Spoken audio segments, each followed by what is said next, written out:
berusaha memperbaiki kekurangan-kekurangan mereka.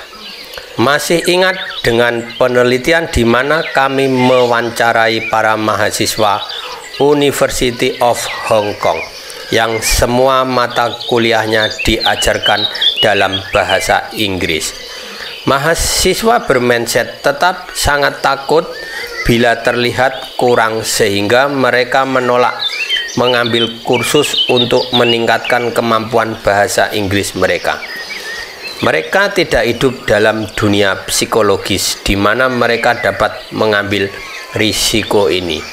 Dan ingatkah bagaimana kami menempatkan para siswa ke dalam mindset tetap dengan memuji intelijensi mereka, sebagaimana yang dilakukan Enron selama ini terhadap para karyawannya yang berbakat.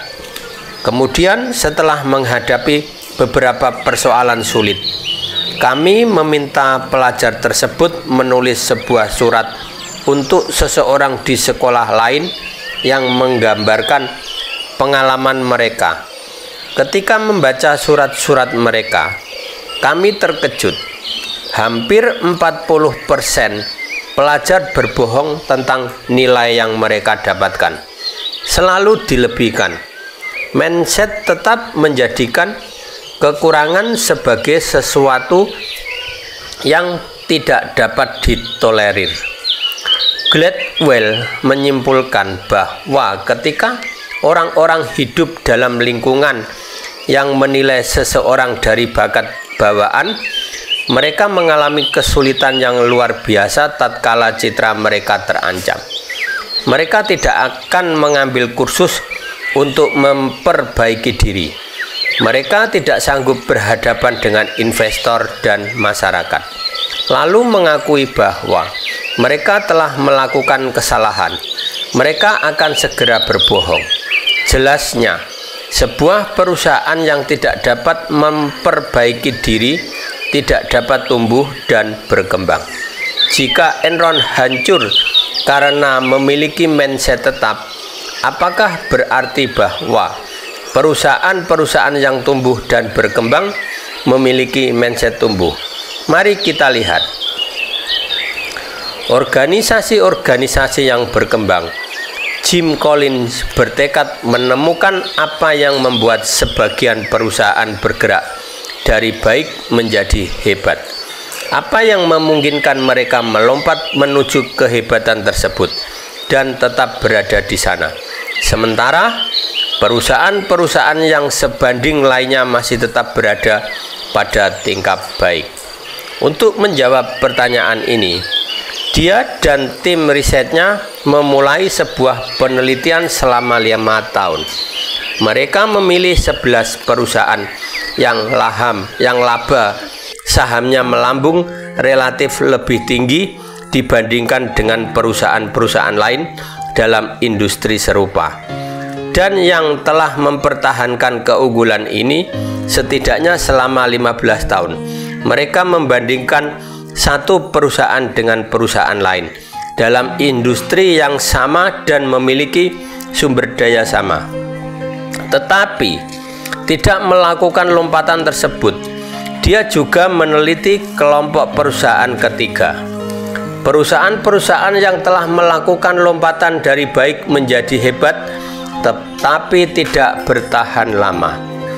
Apa yang perbedaan perusahaan-perusahaan yang tumbuh dan berkembang dari perusahaan-perusahaan lain? Ada beberapa faktor penting, sebagaimana diungkapkan Collins dalam bukunya Good the Great. Tetapi satu hal yang menjadi kunci utama adalah tipe pemimpin yang mengarahkan perusahaan menuju kehebatan. Mereka ini bukan tipe pemimpin karismatik menawan yang selalu memunculkan ego dan menyatakan diri berbakat. Mereka tidak suka menonjolkan diri, tetapi senantiasa mengajukan pertanyaan dan memiliki kemampuan untuk menghadapi jawaban paling brutal sekalipun, yaitu melihat kegagalan secara terbuka, bahkan kegagalan mereka sendiri, sembari mempertahankan keyakinan bahwa mereka pada akhirnya akan berhasil. Apakah ini terdengar akrab? Colin heran, mengapa para pemimpin yang efektif memiliki kualitas khusus ini, dan mengapa kualitas ini sejalan dengan cara kerja mereka. Lalu, bagaimana para pemimpin ini mendapatkan kualitas tersebut?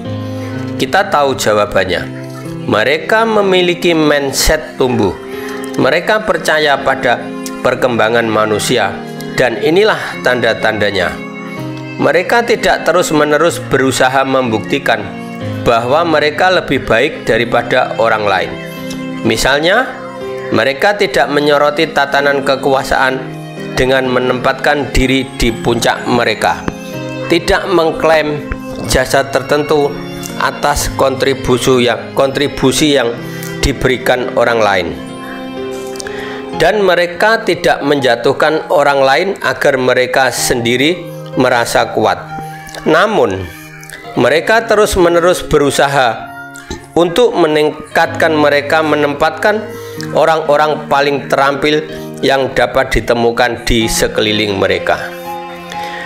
Mereka melihat kesalahan-kesalahan dan kekurangannya sendiri secara tepat, dan mereka secara terbuka berani bertanya tentang keterampilan apa yang mereka dan perusahaan butuhkan pada masa mendatang.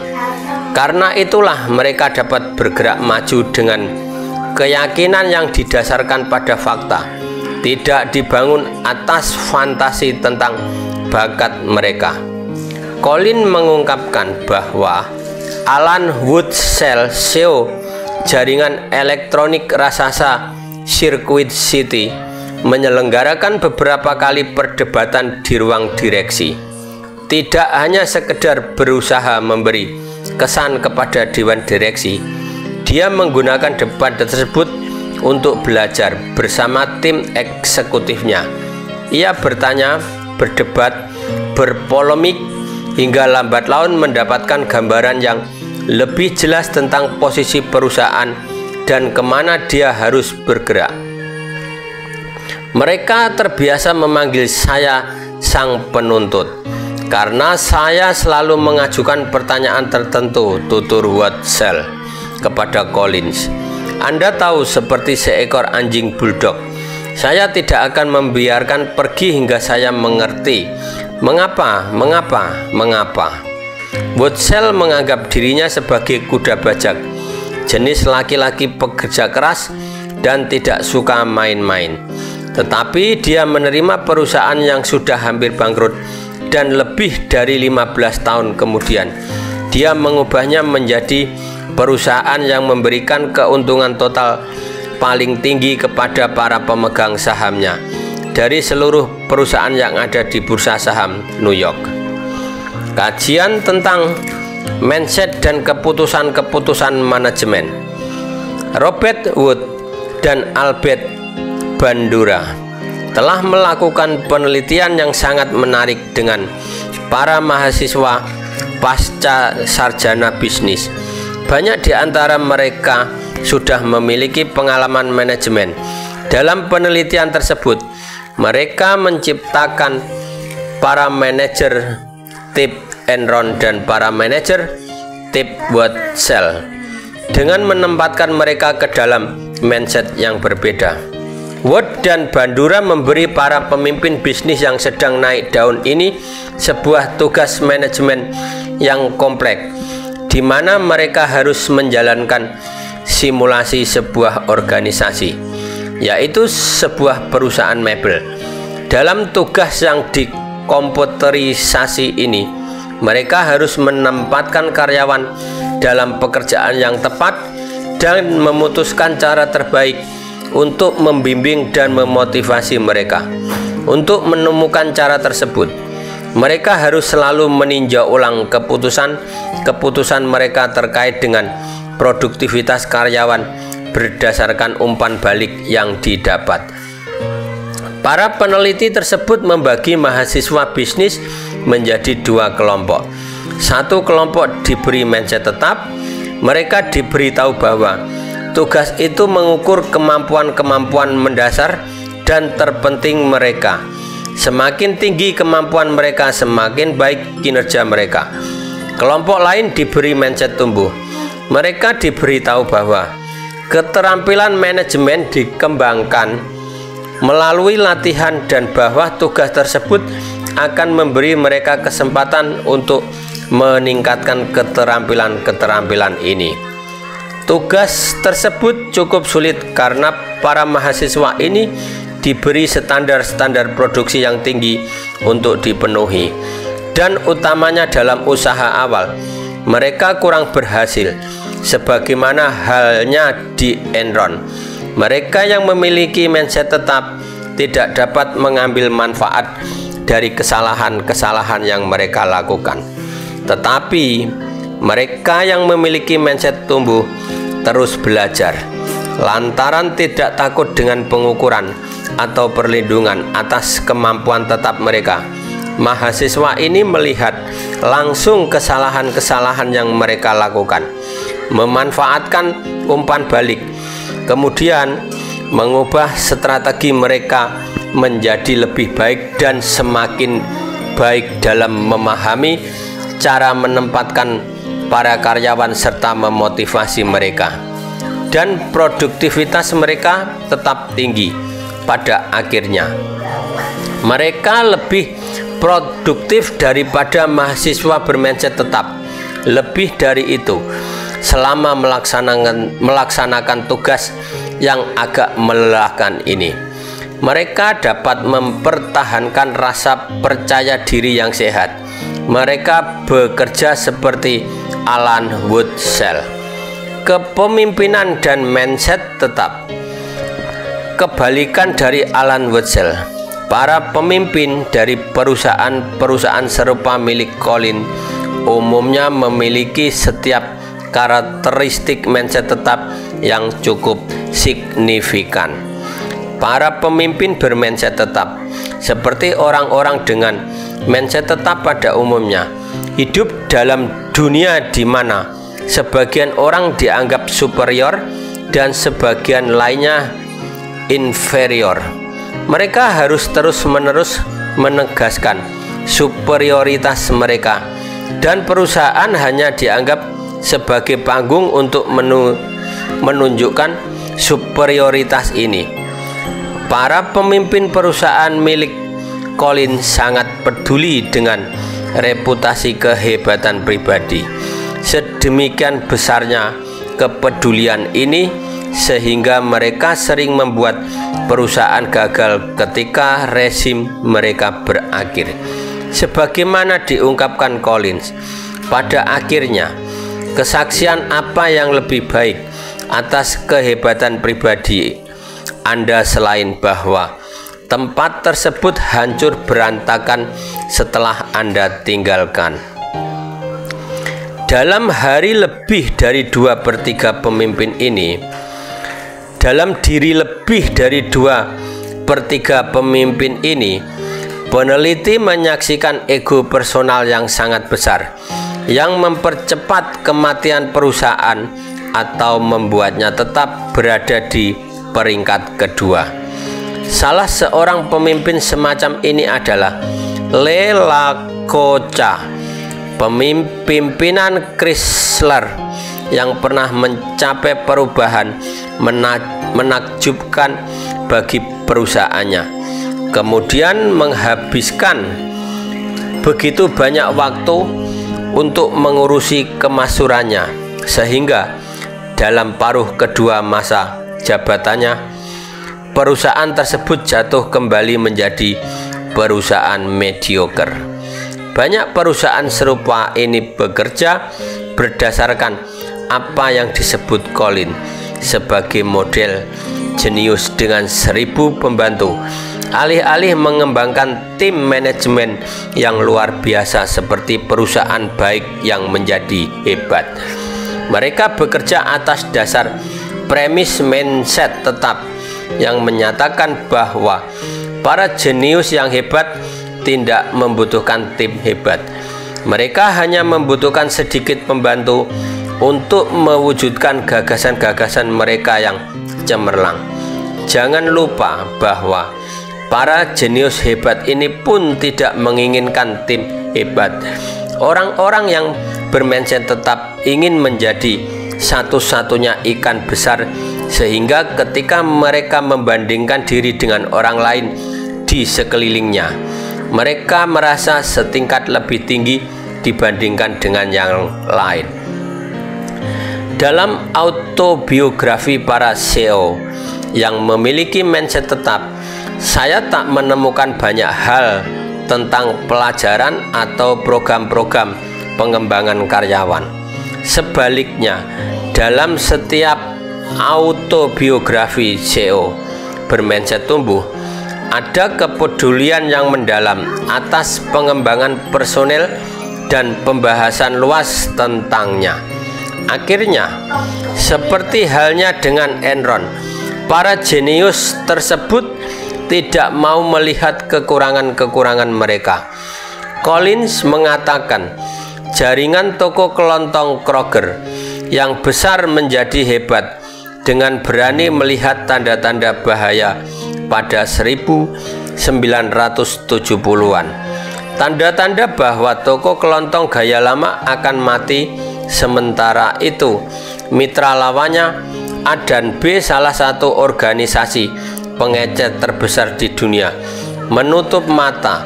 Misalnya A dan B membuka jenis toko baru, superstore, dan tampak lebih berhasil daripada jenis toko lama. Tetapi kemudian mereka malah menutupnya.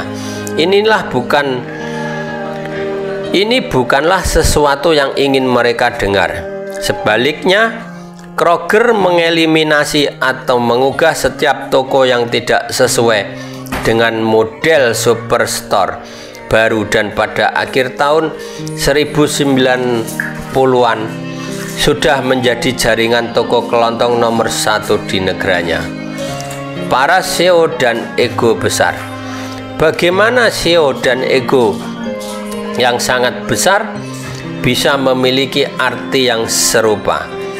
Jika yang menjadi pengembala sejati dalam dunia industri adalah orang bermindset tumbuh yang tidak suka menonjolkan diri, mengapa begitu banyak perusahaan mencari pemimpin yang sangat menawan? Bahkan ketika para pemimpin ini akhirnya lebih berkomitmen terhadap diri sendiri daripada terhadap perusahaan. Salahkanlah Lacoca. Menurut James Surowiecki yang menulis dalam Slate, kebangkitan Lacoca mencapai kemasyhuran merupakan titik balik bagi bisnis Amerika. Sebelum Lacoca, masa kejayaan para Taipan dan Mogul telah lama berdahulu dalam pikiran orang banyak.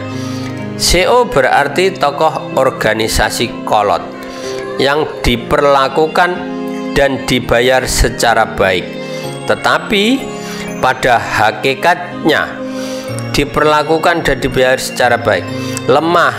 Pada hakikatnya lemah dan tak punya karakter. Bersama Lacoca, semuanya berubah.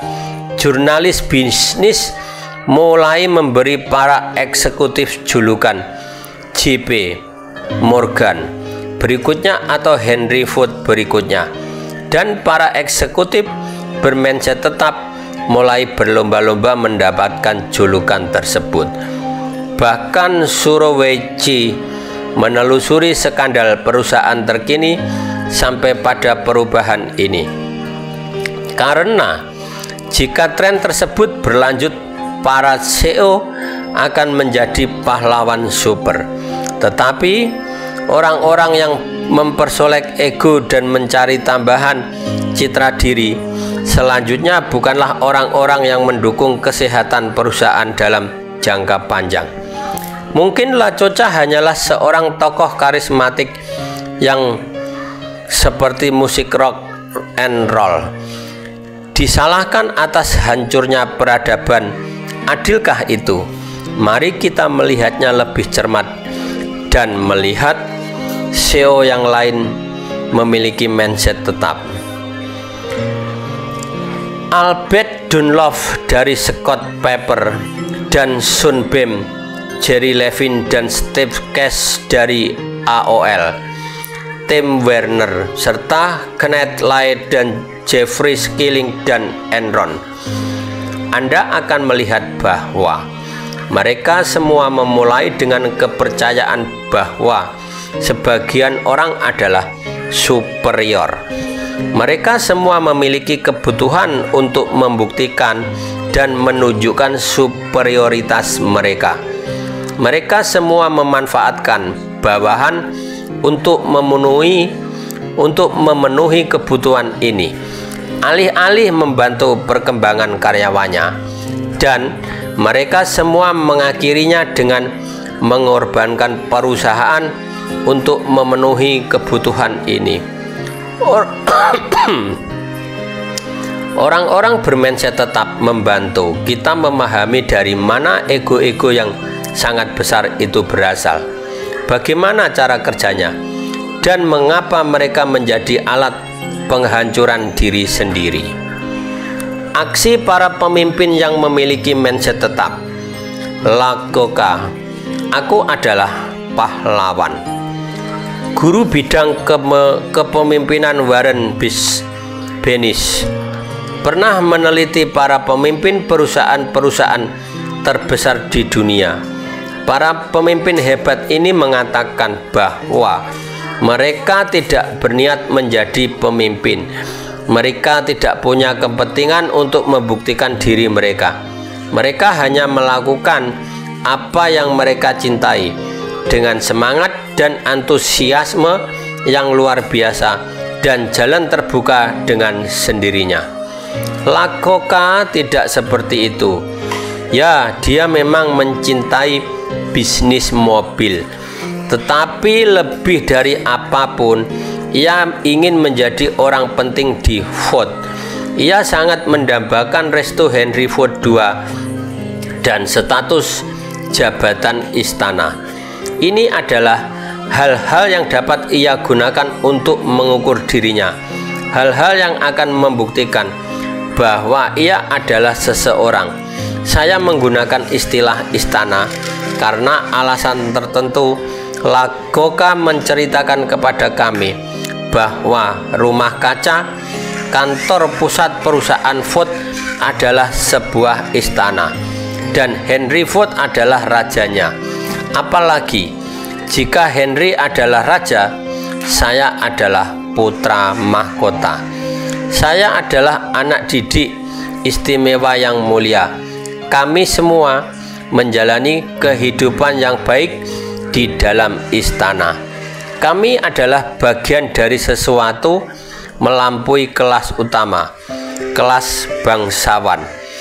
Para pelayan berjas putih selalu setiap bertugas sepanjang hari, dan kami semua makan siang bersama di ruang makan eksekutif. Dover Sole didatangkan setiap hari dari Inggris. Lakota mencapai hal-hal besar di Ford, seperti mempertahankan dan mempromosikan Ford Mustang, dan dia bermimpi dapat menggantikan Henry Ford sebagai CEO di perusahaan tersebut. Tetapi Henry Ford memiliki gagasan-gagasan lain, dan yang membuat Lacoco sangat terkejut dan marah. Dia akhirnya memaksa Lacoco keluar. Adalah menarik bahwa Lakota terkejut dan memendam kemarahan abadi terhadap Henry Ford. Dia telah melihat Henry Ford memecat orang-orang hebat, dan dia, Lakota, telah memecat orang lain semuanya. Dia tahu permainan perusahaan, tetapi mindset tetap mengaburkan visinya. Saya selalu berpegang teguh pada gagasan bahwa saya memang berbeda, bahwa bagaimanapun saya lebih cerdas atau lebih beruntung daripada yang lain. Saya tidak pernah berpikir bahwa hal ini akan terjadi pada saya, atau cetak miring adalah penambahan saya sendiri. Kepercayaannya pada superioritas inherent telah membutakannya. Kini sisi lain dari mindset tetap telah menyeruak masuk. Dia penasaran apakah Henry Ford mendeteksi kekurangan tertentu dalam dirinya. Mungkin dia memang tidak superior sama sekali, dan itulah alasan Henry Ford memecatnya beberapa tahun kemudian. Istri keduanya mengingatkannya, "Kamu tidak menyadari betapa baiknya Henry Ford kepadamu. Dipecat dari Ford membuatmu jadi besar. Kamu lebih kaya, lebih terkenal, dan lebih berpengaruh karena Henry Ford. Berterima kasihlah kepadanya." Tidak lama setelah itu, Lakota menceraikannya. Demikianlah raja yang pernah mendefinisikan dirinya sebagai orang yang berkompeten dan berguna sekarang menolaknya karena cacat. Dengan energi yang luar biasa, Lakota menempatkan diri sendiri untuk melakukan tugas monumental, menyelamatkan mukanya, dan dalam proses tersebut Chrysler yang pernah menjadi pesaing Ford telah berada di ambang kematian. Tetapi Lakota sebagai CEO barunya segera bertindak mempekerjakan orang-orang yang tepat, menciptakan model-model baru, dan melobi pemerintah untuk memberikan pinjaman. Hanya beberapa tahun setelah pemecatannya yang menyakitkan dari Ford, dia mampu menulis sebuah autobiografi kemenangan, dan di dalamnya dia mendeklarasikan, "Sekarang aku adalah pahlawan." Akan tetapi, dalam waktu singkat Chrysler kembali berada dalam kesulitan. Mindset tetap yang dimiliki Lakota tidak mau tinggal diam. Dia harus membuktikan kehebatannya kepada dirinya sendiri, kepada Henry Ford, kepada dunia dalam skala yang lebih besar dan lebih besar lagi. Dia menghabiskan waktu di perusahaannya untuk hal-hal yang dianggap akan meningkatkan citranya di mata publik, dan ia menghabiskan uang perusahaan untuk hal-hal yang akan membuat Wall Street terkesan dan mendongkrak harga saham Chrysler. Tetapi dia lalai berinvestasi dalam desain mobil baru atau meningkatkan kemajuan yang akan dapat mempertahankan keuntungan perusahaan dalam jangka panjang. Dia juga menengok sejarah.